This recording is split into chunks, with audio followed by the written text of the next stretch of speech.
Hi guys, welcome back. Okay, so this week we're going to have a look at the gearbox on this. We think we may have a lead on the issue, so we're going to get into that, see if we can get drive working on it, and go from there.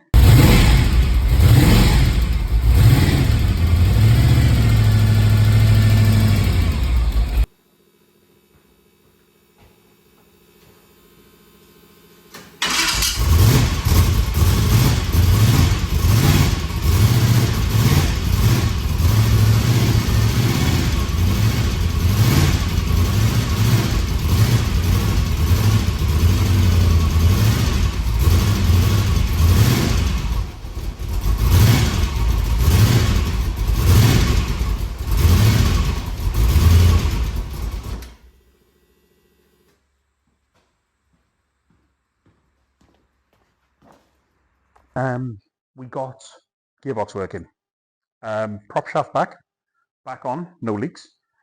And our other issue, we found the breather was blocked on the top of the box. The pipe coming off it was split on the inside and it had a flap, so it was blocking itself. So we've rectified that. We got oil in the box. We seem to have drive. It's jacked up, and wheels are rotating. Now, for the eagle-eyed amongst you lot, you may realise the motor shouldn't be looking like this. So we checked the drive.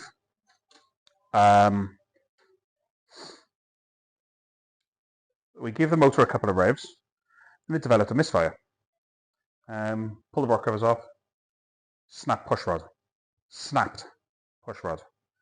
Not bent. So I was very surprised to see a snapped one. So we got the bits out. I've checked the lifter and it seems all right from what I can see. There's no other damage. So, led me to think, why have we got a snapped push rod? So this engine was built probably 9 years ago. We built this. The supplier we were using for parts then had got everything in for us. Now I know it's all an eagle bottom end. I know what the cam is. I know what the lifters are and what have you. But the push rods are supplied by him as well. So I had a look at the push rods. There's no name on them, but there is a number. So I've Googled the number and they've come back as an unnamed brand of push rod. So what that really means is they're cheap and nasty. So while I was talking to my good friend Wayne, who does a lot of race car stuff, he said, put one in the vise, see if it bends, because it should have bent, not snapped.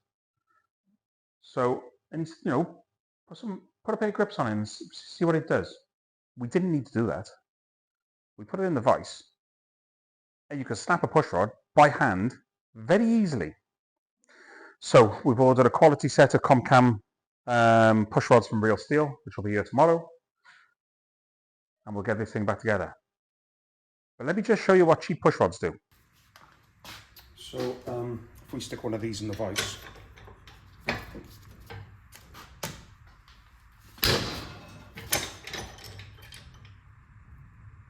that's the new ones. This is an original GM one. Oh, yeah, we can. Look, we can bend it, but we can't snap it. So, I think the conclusion is, these are cheap and nasty and made of twiglets.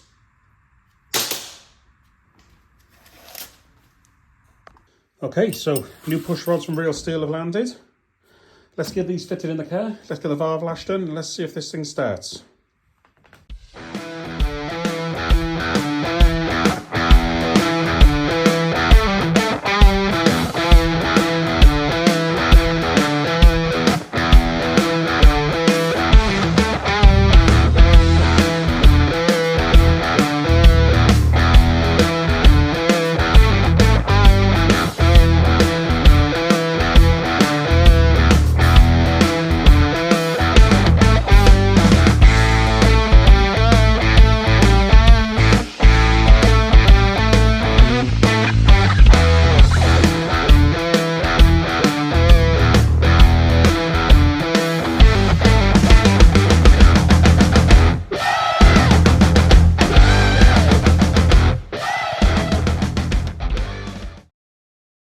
Right, so new push rods are in, got the valve lashed in,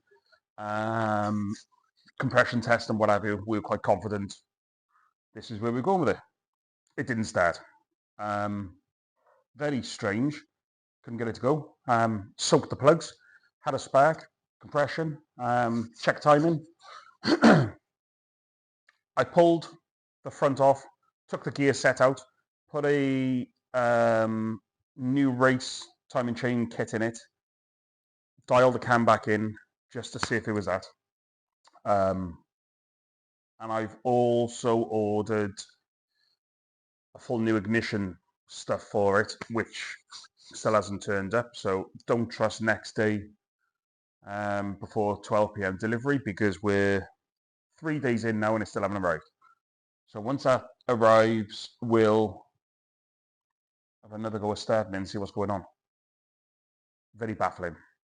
Well, we do these things. Apparently it's fun.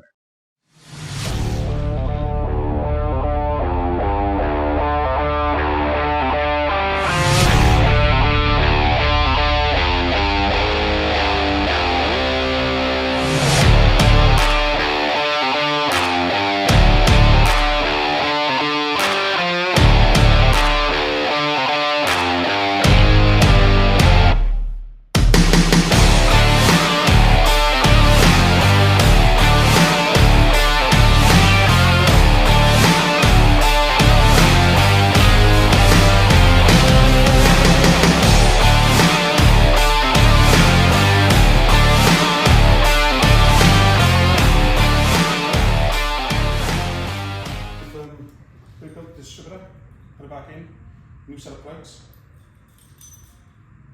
There's a new coil on it. Let's see if this thing runs.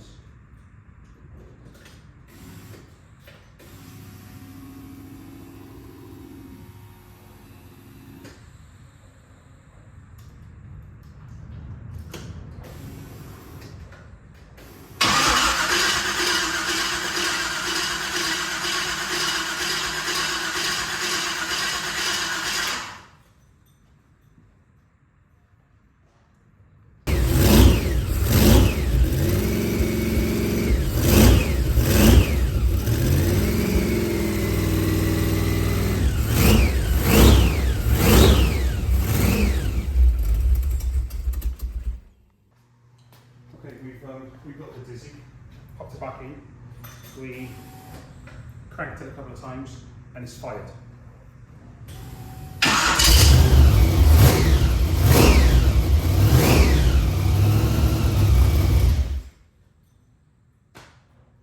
She's running again.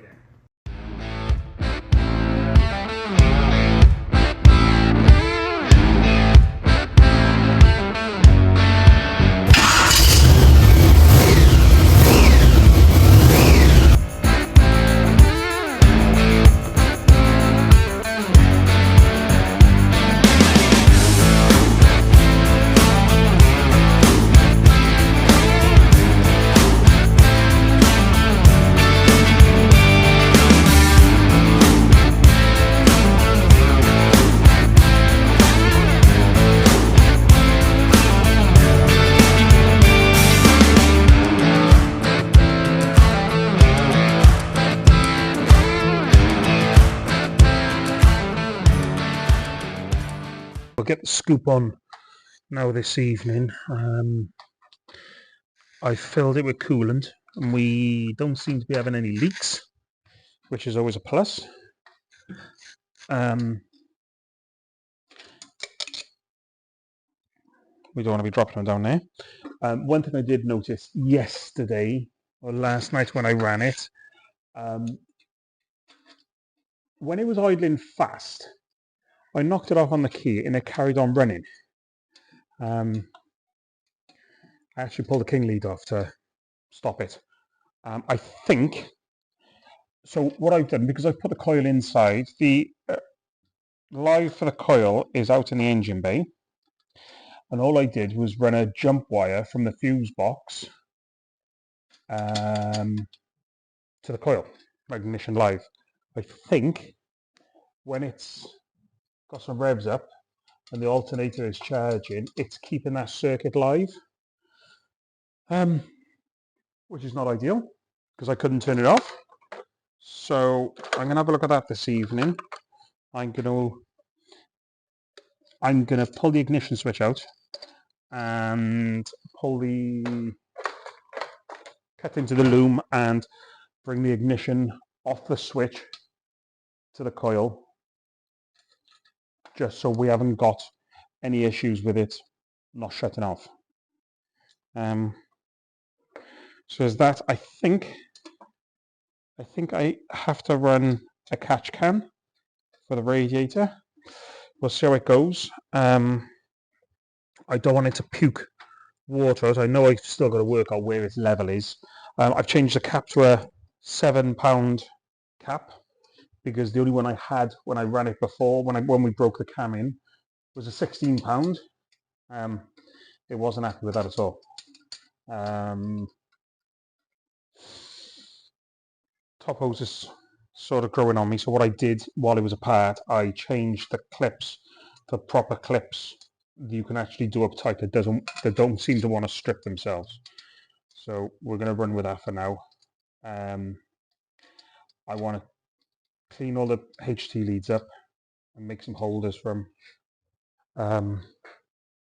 Then the plan is hopefully the car I got on the ramp is coming off this week. So end of this week, I want to drive this around the yard. We've got a gearbox oil leak on it, which looks like it's the sump. Now, bearing in mind, gearbox was built 9 years ago, cork gasket. So I'm thinking it's either dried out or it's loose because it's swollen. So I want to have a look at that on the ramp. I've just tigged some new silencers for it, some ends, because the ones that I made up that we've seen previously are too big. The car is too low to the ground for them, so I'm really not happy with them. So while it's on the ramp, we may as well put better silencers in. I've got some round ones. I'm going to move them further down so they're each side of the gearbox. We'll do a nice little S and run a pair of pipes out underneath the jag rear. So yeah, we've got all that to come. Okay, so we've got the new live in for the coil. That's done. Off the back of the ignition switch, as it should be. Because like I said, I think it was staying live off the alternator when it was running. I've fitted my hard line now for oil pressure gauge in the dash and taken off the remote one. So I should probably run that up just to make sure it doesn't leak. So anyway, that's done. I just made sure I've tightened all my steering joints. Fingers crossed, I'm going to have some ramp space coming up. We're going to get that on and get exhausts done. I've put my reducers into the silencers. I've made my 90s, which, because they're going to come up each side of the box, come in and out under the diff. So we'll get them done, I think, tomorrow or Friday. Possibly we're going to see about having a drive of it across the yard. Weather doesn't look the best, so I'm not taking it out in the rain. So we'll see. I've had someone reach out to me regarding seats. He sent me a picture of some red seats that he's got, are really nice. So I think we're going to get that sorted and we're going to meet up with him and sort them. I got a couple of guys coming here in the next week or two to fit carpets into it, get them cut. They can go off, have all the edges bound on them. So that'll be another bit out of the way, and then I just got to sort out interior stuff. So I think we're going to end the video here. We'll probably pick up next now when we move it out to see about having a drive. So thanks for watching. If you're still liking what you see, like and subscribe please, share the video, and I'll see you next time.